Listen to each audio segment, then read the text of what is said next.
Hei aiasõbrad.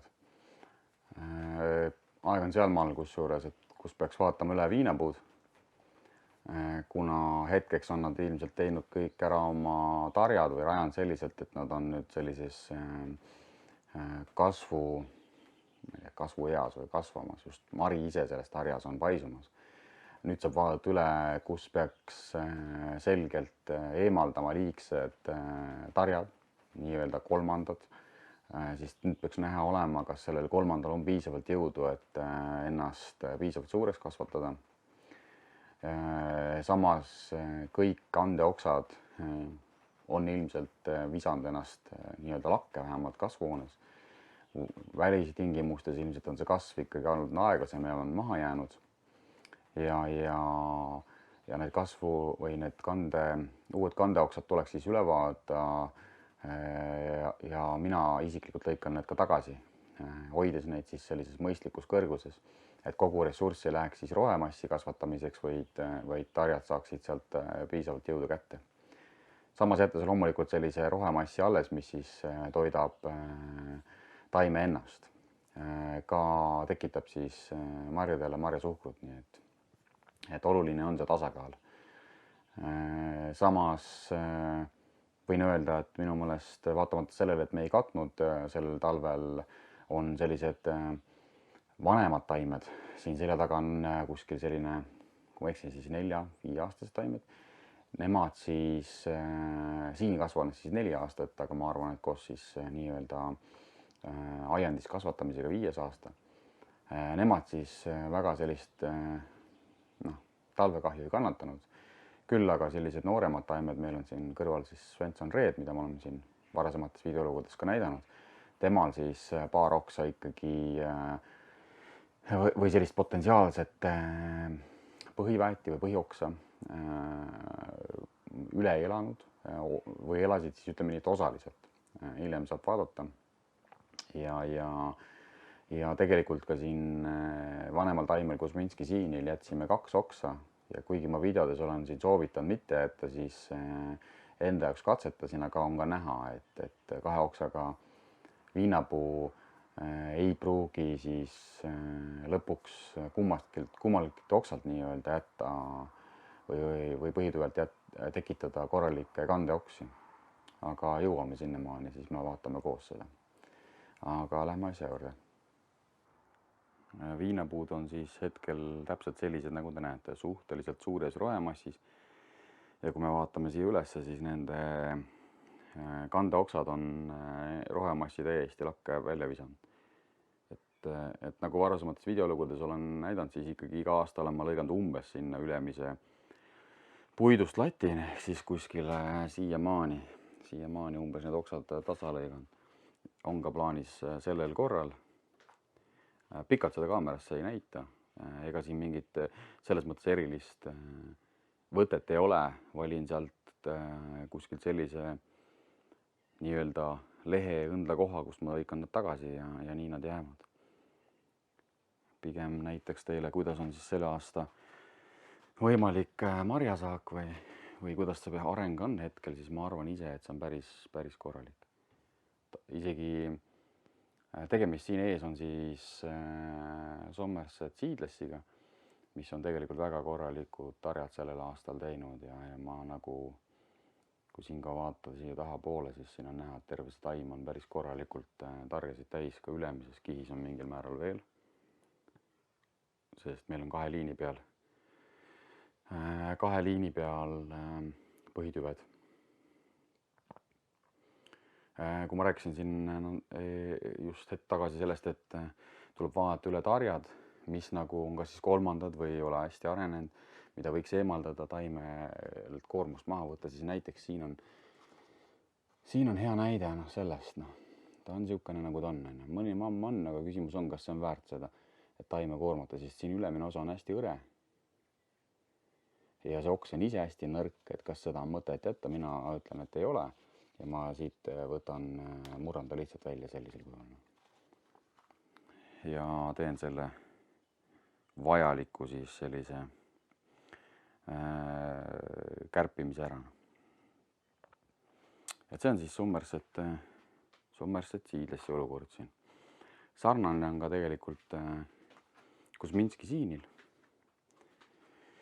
Kusminski siini natukene tahab siin mul veidi ka lehtede osas kärpimist, aga kuidas ma siin teile näitan, ma võtan siit ühe lehe välja. Ja siin on siis Kusminski siini tarja nagu kasvujärk hetkel, siis ütleme nii. Et kui me Kusminski siinil rääkisime siin kahest nii-öelda oksast või põhitüve uuest asendusoksast, mis ma jätsin, siis on siin näha need 2 tükki. Üks on siin ülemine, üks on siin alumine ja tegelikkuses tagantjärgi tarkus ja ma vist olen ka siin varem tegelikult öelnud, et tegelikult õigem on jätta üks ja tegelikult ongi õigem jätta üks. Järgmine aasta ilmselt siis lõikan välja selle ja jätan ülemise ainult, sest ülemisel on tegelikult korralik, mis korralikumad. Tegelikult nad on liiga väikesed, liiga õrnad, nad on küll tarjad korralikult kasvatanud, aga kandeoksad on üsnagi nõrgad võrreldes siin teiste välja arenenud põhitüvede pealt välja kasvavate nende kandeokstega. Ehk siis siin on näha, et sellel ei olegi põhimõtteliselt kandeoksi. Siin on väikene lehega mingisugune asi, avanud punga, siin sama. Et sisuliselt siia lõpuni ei olegi. Et see on juba, millel on need kandeoksad, see on seesama ülemine. Siin on ka ülemine. Alumine jälle. Täiesti mõttetu taimeressursi raiskamine. Miks ma kevadel välja ei lõika, on see, et hakkab tilkuma ja see ei mõju taimele hästi. Ehk siis tegelikult suvise lõikusega võib juba tagasi lõigata, ehk siin samas juuni lõpus on. Aga tegelikult selliste suuremate okste, nagu need on, siis nende tagasi lõikust ma ikkagi teen hilissügisel, ütleme nii-öelda talve alguses, olenevalt siis talvest. Selles faasis, kus katma hakata, siis võib ka tagasi lõigata. Ehk kus siis lõikad tegelikult kõik vanad kandeoksad välja, valid välja kas siis uued põhitüved või pikendused ja jätad. Et üldiselt, kui seda massi nagu siin, mis on siis üleval, hakata piirama, nagu seal Somersetilgi näha oli, tasan siin fokusseerida natuke, siis ma lõikan tagasi enamus oksi, kuid võin jätta, või vastavalt siis sellele, kui pikka mul on vaja, nii-öelda asendusoksa lõikamata. Asendusoksal võib-olla lasen veel pikemaks kasvada, puituda rahulikult, või siis nii-öelda põhitüve pikendusoksa. Aga üldiselt, kui on nagu välja arenenud põhitüved, ma ei tea, nagu siin on, siis loomulikult ma ei pikenda neid, ei kavatse ka välja lõigata ja asendada, ehk siis jääbki nii, et nendega ei ole üldse probleem. Nendel ma kõik kandeoksad ülevalt kärbin alla ja jätan sellised nagu on. Et tundub, et marja tuleb, ei saa kurta hetkel ja ette ka ei tõtta, nagu ikka. Aias võib kõike juhtuda, hooldan neid. Nüüd siis läheks korraks selle taime juurde. Tegemist on siis selle Svensson reediga. Tema puhul siis ta on sellises suuruses, nagu te näete. Tema on siis meil tegelikult juba 3. aasta. Lootsin, et suudan kasvatada põhitüved pikaks. Nii öelda, et rohkem oleks võimalik kandeoksi. Aga talv tegi oma töö. Nimelt jätsin 2 põhitüve, ühe peenema, millele ma väga suurt lootust ei pannud, et siin on näha näiteks, see on see peenem. Ja siis ühe jämedama. Aga tegelikult juhtus vastupidi. Peenem elas isegi pikemalt üle kui see jämedam talve. Aga nad olid katmata ja minu viga. Sellel aastal kataksin. Ei jätaks selliselt katmata, ei võtaks seda riski. Kuigi tarjad on siin päris okei, ütleks ausalt öeldes oma suuruselt. Ja ma seda nagu, siin ma isegi kurta ei tahaks. Siis jah, kandeoksi või neid põhitüvesid pean ma hakkama pikendama või siis asendama. Need peenevad täiesti välja nagu mõne jämedama, aga näiteks see aasta mulle tundub, et ta on siia kasvatanud väga tugeva oksa, ilusti siit altpoolt välja tulekuga, väga tugevalt, päris jämedalt. Kui ta selle nüüd ära puituks ilusti sügiseks sellisel kujul, siis ma pigem isegi jätaksin selle hetkel ja lasen tal kasvada ja vaatame sügisel.